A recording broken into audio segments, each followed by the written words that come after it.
Well, I'm here today at Hanley Cemetery. Hanley is one of the 6 towns that comprise the Potteries, but are known in short terms as Stoke or Stoke-on-Trent. And Hanley is just one of those parts of it. My first observation is that the cemetery has a policy of clearing away a lot of the stones. They would never have been spaced as widely apart as this at the original time of the burials. I've not been to the cemetery before. I don't have any guidebooks to the cemetery, so I'm just going to walk in and just look for interesting memorials, either the inscriptions or the designs, and just treat it as anyone else would paying their first visit here.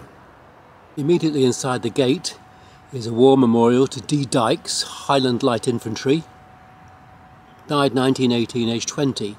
But what I do notice is the stone is not like the ones that I see in many other graveyards. This is much more of a granite type texture as opposed to the very white stones we see elsewhere.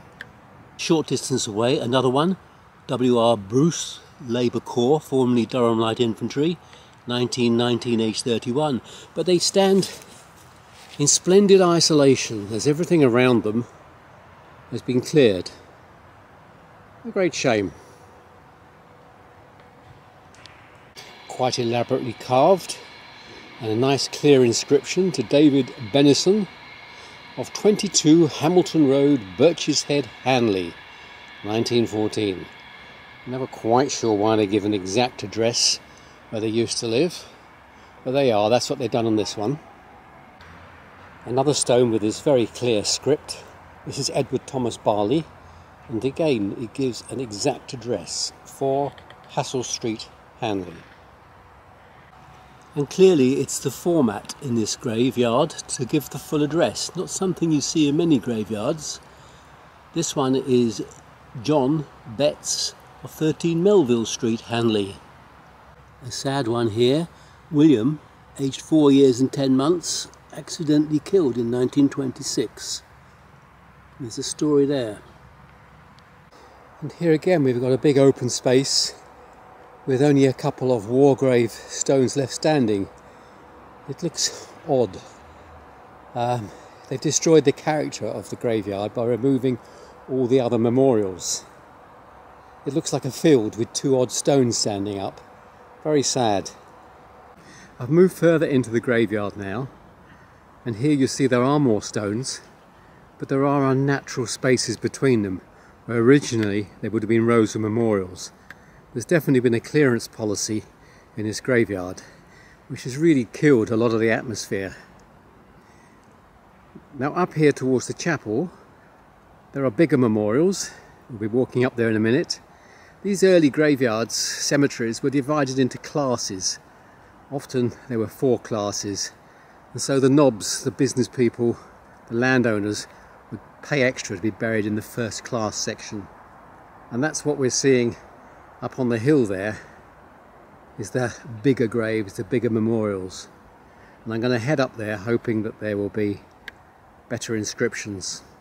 There's another war grave here, this time World War II, and you'll notice the stone material is of the white type that we're used to seeing for these memorials, unlike the first 2, which were a sort of granite stone. This is W. Crew, Royal Air Force, 1944, age 42. Well, this is what would have been the first class section of the cemetery, with the bigger memorials leading up to one of the chapels there. This one here is to Jesse Shirley, Justice of the Peace, former Mayor and Freeman of the Borough of Hanley, who died in 1927. Got one of the biggest memorials here. Nice design on this one, although it tells us very little about the chap. James McIntyre and a few of his family, but a nice stone. One with this angel on top, and this is in memory of Charles Highfield. This one to Samuel Close, JP and Member of Parliament, and his wife Jane. And down below it reads, "This monument was erected by the membership of the National Society of Pottery Workers as a tribute to his sterling work and worth as president, blah blah blah blah." This is the largest and most prominent positioned memorial in the graveyard. The inscription is to William Brownfield, Justice of the Peace and Deputy Lieutenant of the County of Staffordshire. Nearby we have a couple of prominently positioned memorials.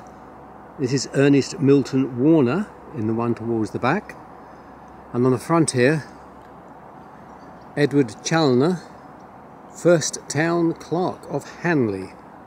One here horizontally, William Tunnicliffe JP, Captain and Honorary Major of the 1st VBNS Regiment, died 1857.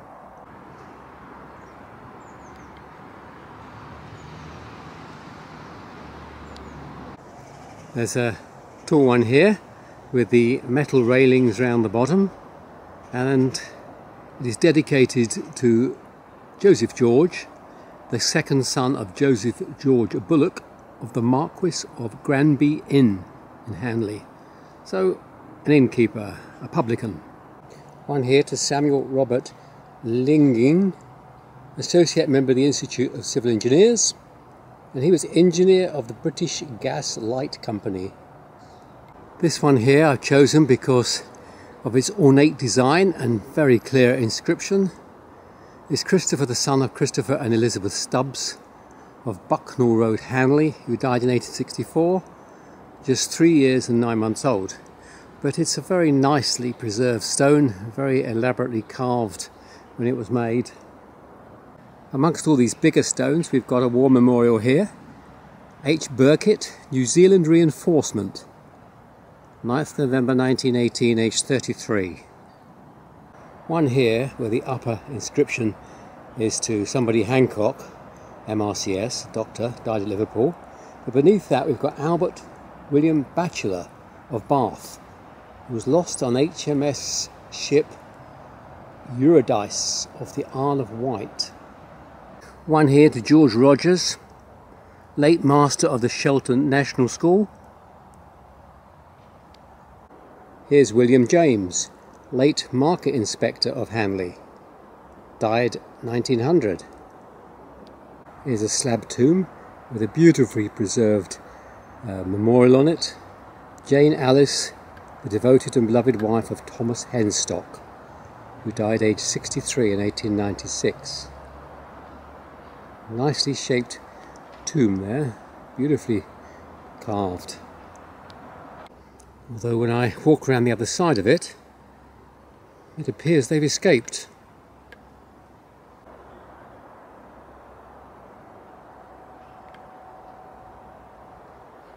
One here to Margaret, the wife of William Warburton Baddeley, who was a veterinary surgeon in Hanley, MRCVS. Always good when they tell you a little bit about themselves. This is Mary Farr of the Birch's Head Hotel in Hanley, died aged 51 in 1908. Top of the tomb memorial has disappeared. It was probably a cross or something similar. Here's Hiram Pritchard of the Royal Oak Inn, Leek, New Road, Hanley. And here's one of the war graves, E.L. Nicklin, King's Liverpool Regiment, 1919. Doesn't give an age, but interesting enough, we're back to this darker granite type stone. Not that common in my experience for war graves. They're normally a bright white stone. Interesting to see a different stone used. A little different here in this black polished stone. It's Edwin, the husband of Alice Thacker of Dalton House, Bucknell. It's just nice to see something a little different from the normal memorials.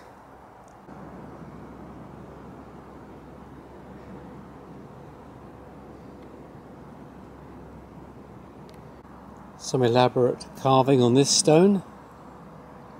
Margaret Murrell, Peggy, beloved daughter of Charles Edgar and Dorothy Howlett, who was 7 years old.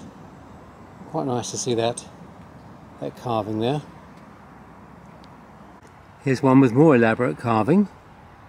Unfortunately, it mentions James Sargent, an Inland Revenue Officer, and his wife Elizabeth.